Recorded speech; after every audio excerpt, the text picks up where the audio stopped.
എല്ലാവരും ഒരു ഹായ് പോയി ഇന്നാണ് പോകുന്നത് സൂപ്പർ ക്യൂബ് എന്ന ആനിമയുടെ എപ്പിസോഡ് 11 ഓക്കെ പോയി എപ്പിസോഡിൻ്റെ ആദ്യം തന്നെ ഒരു സയൻറ്റിസ്റ്റ് അയാളോട് ടൈം 70 എന്ന ബീസ്റ്റിനെ തിരികെ കൊണ്ടുവന്നിട്ടുണ്ട്.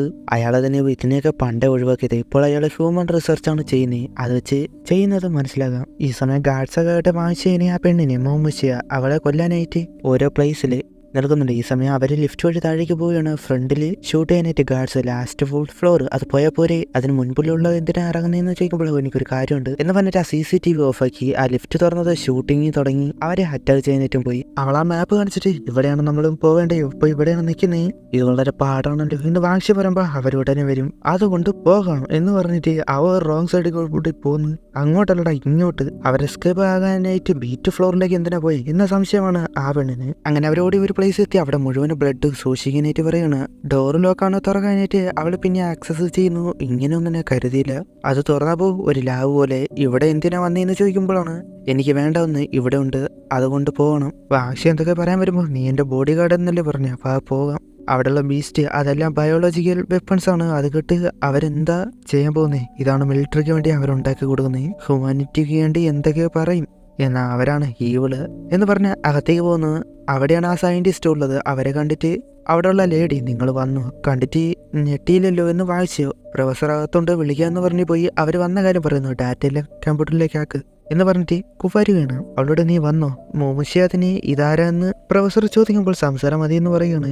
എനിക്ക് തരാം എന്ന് പറഞ്ഞ ജെനി തെറാപ്പി ഡ്രഗ് അങ്ങനെ എന്തോ സാധനം അത് തരാനായിട്ട് പറയുന്നു. പിന്നെ ഈ ലാബ് അതെന്താണെന്ന് കൂടി പറയാനായിട്ട് പറയുന്നു. അപ്പോഴാണ് പറയുന്നത് നമ്മൾ തമ്മിലൊരു ഡീലുണ്ടായിരുന്നു. ആ ട്രഷർ വാൾട്ടിലെ ഒരു സാധനം മുൻപ് കണ്ട കീപ്പേഴ്സിനെ കാണിച്ച് പറയുകയാണ്. ഇവരൊക്കെ നോർമൽ ഫൈറ്റേഴ്സ് മാത്രമാണ്. എൻ്റെ ഈ എക്സ്പീരിയൻസ് അത് സക്സസ് ആയ വലിയൊരു മാറ്റം തന്നെ ഉണ്ടാകാൻ കഴിയും. ഇപ്പോൾ 95% സക്സസ് ആയി, എന്നാൽ 5% അത് ഡുബൈ ബാങ്ക് തടഞ്ഞു വെച്ചേക്കാണ്. എന്തുകൊണ്ട്? കാരണം ഞാൻ ചെയ്യുന്ന ഹ്യൂമൻ എക്സ്പെരിമെന്റ് അയാൾക്ക് മിലിറ്ററിക്ക് വേണ്ടി ഉണ്ടാക്കി കൊടുക്കാനായിട്ട് ഞാൻ അവരെ ഫ്രീ ആയിട്ട് വിടാനാണ് ആഗ്രഹിക്കുന്നത്. ഈ എക്സ്പെരിമെന്റിലൂടെ ഒരുപാട് പവർഫുൾ ആകാൻ കഴിയും എന്ന് നല്ല കാര്യം ചെയ്തതുപോലെ പറയാണ്. ഒരുപാട് സയന്റിസ്റ്റ് സപ്പോർട്ടായിട്ടുണ്ട്. അത് കേട്ട് വാശിയും ഷോക്ക് ഇവരെല്ലാം ഹ്യൂമൻസ് ആയിരുന്നു എന്ന്. കാരണം ഇപ്പൊ ബീസ്റ്റൊക്കെ പോലെ ആയി. മോമുശി കേട്ടപാടെ ദേഷ്യം വന്നിട്ട് അയാൾ അടിക്കുന്നത്. എനിക്ക് വേണ്ട ഡ്രഗ് അത് തരാനായിട്ട് പറയുമ്പോൾ ഇത് കംപ്ലീറ്റ് ആയാൽ അവൾക്ക് വേണ്ട എന്തുകൊണ്ട് ഞാൻ ഉണ്ടാക്കി തരാം, ഇത് കംപ്ലീറ്റ് ആകാൻ മാത്രം എന്നെ ഹെൽപ്പ് ചെയ്യും എന്നാ അടിച്ച് ചവിട്ടി കൂട്ടുവാണ്. മറ്റേ ലേഡി ഗണ്ണ് കാണിച്ച്. ഇതിലൂടെ ഒരുപാട് പോസിബിലിറ്റിയാണ് മുന്നോട്ടുള്ളത്. ഓ അവളുടെ കയ്യിൽ ഗണ്ണുണ്ടല്ലോ. ആ ലേഡീനെ അടിച്ചിട്ട് നിന്നെ പോലെ ഒരു പെണ്ണിന് മനസ്സിലായില്ല. ഹ്യൂമൻ മോൺസ്റ്ററിനെ പോലെ ആക്കി പവർ കൊടുത്താൽ നല്ല കാര്യമാണല്ലോ. എന്ത് ഡേഞ്ചർ ആണെന്ന് നിങ്ങൾക്ക് മനസ്സിലാകണം. എന്റെ ഗ്രാൻഡ് പേ രക്ഷിക്കാനാ വേറെ വഴി നോക്കാം. ഈ ലാബ് നമുക്ക് ബ്രേക്ക് ആകാം എന്ന് വാക്സിനോട് പറയുമ്പോഴാണ് അവന്റെ ഉള്ളിൽ നിന്ന് എന്തൊരു പവർ വരുന്നത്. അവൻ ആ ക്യൂവിനുള്ളിലേക്ക് പോവുകയാണ്. അവൻ നോക്കുമ്പോൾ കാണുന്നില്ല. ഞാൻ ഒറ്റ തന്നെ ചെയ്തോളാം എന്ന് പറഞ്ഞ് പോകാൻ നേരം അവളോട് എന്റെ ഒരുപാട് വർഷത്തെ റിസർച്ചാണ്, അവരെന്റെ മക്കളെ പോലെയാണ്, അതിനവള് എനിക്ക് മക്കളുമായിട്ട് സംസാരിച്ചിരിക്കും എന്ന് പറയുന്നു. ഈ സമയം വാക്സിയോ അവൻ ആ ക്യൂബിനുള്ളിലെ ആ സ്പേസിലേക്ക് എത്തി. സിസ്റ്റർ റോബോട്ടിങ് എന്ന് പറയുകയാണ്. ആ ക്യൂബ് വെൽക്കം മാസ്റ്റർ. അതിനവന് നിന്റെ വോയിസ് പിന്നെ കേൾക്കാൻ പറ്റുമെന്ന് ഞാൻ കരുതിയില്ല. ഞാനും ഈ ഒബ്സൈഡ് നിനക്ക് പവർ വരുമെന്ന് ഞാൻ ഇത്രയും പവർ വരുമെന്ന് ഞാൻ വിചാരിച്ചില്ല. അതെന്ന് പറഞ്ഞിട്ട് ഇമ്പ്രൂവ് ആയത്. ക്യൂബിക്ക് 5 ക്യൂബിക് മീറ്റർ ആയി. ടെലിപ്പോർട്ടേഷൻ മിനിറ്റ് 2 മീറ്റർ ആക്കി. 2 ടൈം. അതുപോലെ മൈക്രോവേവ് 30 മീറ്റർ.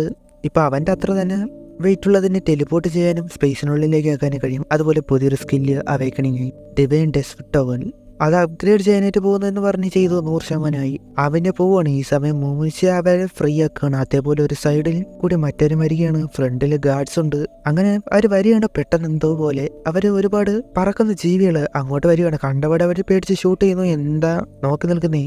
അവൻ ചെന്നിട്ട് ഫയർ ഉപയോഗിച്ച് അതിനെല്ലാം കൊന്നു. ഇത് കണ്ടാണോ പേടിക്കുന്നേ? വാ പോകാം. എന്നാൽ ഷീമയും അവനാകട്ടെ പവർ പവർ എന്ന് പറയുമ്പോൾ അവർക്ക് ആർക്കും മനസ്സിലായില്ല. അപ്പോഴാണ് മുകളിൽ നിന്ന് എന്തോ ഒരു സൗണ്ട്. നോക്കുമ്പോൾ ഒരു ബീസ്റ്റ് ചാടി വരുന്നു. എതിർക്കാൻ നോക്കി എന്നാൽ കൊന്നോളഞ്ഞ്. അത് കണ്ട് ഷൂട്ട് ചെയ്യാനായിട്ട് പറയുന്നു. അവരെല്ലാവരും ഷൂട്ട് ചെയ്യുന്നു. എങ്കിലും അതിനൊന്നും കേൾക്കുന്നില്ല. അവരെ കൊല്ലാനായിട്ട് വന്നപ്പോൾ ഉണ്ട് ആ പെണ്ണ് അവളുടെ കയ്യിലുള്ളത് ആ ചാട്ടവർ പോലുള്ള അത് വെച്ച് ലോക്കാക്കി. അപ്പൊ തന്നെ ഷീമ അതിനെ കൊന്നു. അത് കഴിഞ്ഞ് മൂമുഷ്യ മാപ്പ് നോക്കി വന്നു. ഇത് ഡെഡ് എൻഡ് ആണ് ഇതല്ലേ എന്ന് പറഞ്ഞ് നിൽക്കുമ്പോഴാണ് പെട്ടെന്ന് ഒരു അറ്റാക്ക്. അപ്പോൾ തന്നെ അവൾ അവിടെ നിന്ന് മാറി. എനക്ക് പെട്ടെന്ന് മനസ്സിലായല്ലോ എന്നതിന് അവരെ കണ്ടിട്ട് അവൾ ആ ബീസ്റ്റിൽ നിന്ന് നിങ്ങൾ രക്ഷപ്പെട്ടല്ലേ, ഇവളാണ് ചെയ്തതെന്നത് മനസ്സിലാക്കിയിട്ട് ശീമനോട് നല്ലൊരു സ്ട്രൈക്ക് കൊടുക്കാനായിട്ട് വെയിറ്റ് ചെയ്യാൻ പറഞ്ഞു. പിന്നെ മുന്നോട്ട് വരികയാണ്. നിനക്ക് നമ്മളൊന്നും ചെയ്യാൻ കഴിയില്ല എന്ന് പറഞ്ഞ് അവരുടെ ഫൈറ്റ് അത് തുടങ്ങി. അവൾ മുൻപത്തേക്കാൾ സ്ട്രോങ് ആയതുപോലെ നോക്കിയെന്ന കഴിഞ്ഞില്ല. ഒരു മൊമെന്റില് മോമുഷീനെ കയ്യിൽ ലോക്കാക്കി. അവൾക്ക് അതിൽ നിന്നൊന്നും മാറാൻ കഴിയുന്നില്ല. കാരണം അവളുടെ ആ ചാട്ടവറ പോലുള്ള അതിന് പാരലൈസ് ആക്കാൻ പറ്റുന്ന ഒന്നായിരുന്നു. ശീമനോട് അടിക്കാനായിട്ട് പറയുന്നു.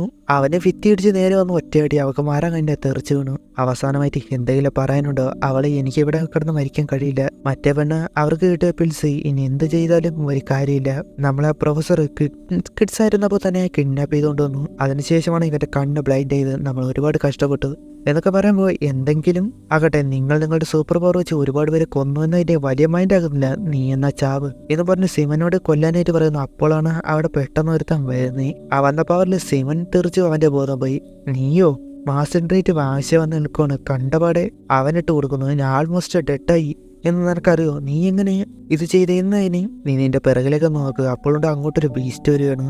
ഞാൻ മാത്രമല്ല നിങ്ങളും പെട്ടല്ലോ എന്നതിന് ഉറപ്പാണോ എന്ന് പറഞ്ഞിട്ട് ബൈ ബൈ കൊടുത്തിട്ട് അവരവിടുത്തെ ടെലിപ്പോർട്ടായി. ആകെ മൊത്തം ട്രാപ്പായി. അതിനെ നേരിടാനായിട്ട് പിന്നെ പോവുകയാണ്. ഈ സമയം അവരെത്തിയത് മാപ്പിലുള്ള എസ്കേപ്പിംഗ് പോയിന്റിൽ. ഇതെങ്ങനെയെന്ന് ചോദിക്കുമ്പോൾ സീക്രട്ട് അവൾ ഞാൻ സെറ്റായി നോക്കുമ്പോൾ ഡൈവിങ് സൂട്ടൊക്കെ ഇപ്പോൾ ഞാൻ വെയിറ്റ് ആയതുപോലെ. നിനക്കൊരു സീക്രട്ട് ഇല്ലേ, അത് വെച്ച് നീ വാ. അവരുടെ നമ്മൾ പുറത്തെത്തിയ അപ്പോഴാണ് ഒരു വോയിസ് സോറി എന്നാൽ നിങ്ങൾ ആരും പുറത്തു പോകില്ല. നോക്കുമ്പോൾ പിറകിലൊരാൾ. നിങ്ങളാരും അയാൾ വന്നതുപോലെ വാക്ഷിക്ക് സെൻസ് ചെയ്യാൻ കഴിഞ്ഞില്ല, അവർക്ക് പിൽസ് കൊടുത്തിട്ടും കഴിഞ്ഞില്ല എന്നാൽ നിങ്ങളിവിടെ ഡെഡാവാൻ പോവുക. അപ്പോൾ അവിടെ വെച്ച് ഈ ഒരു എപ്പിസോഡ് അവസാനിക്കുന്നു. ഇത് ആരാണെന്നൊക്കെ അടുത്ത എപ്പിസോഡ് കാണാം. Okay bye.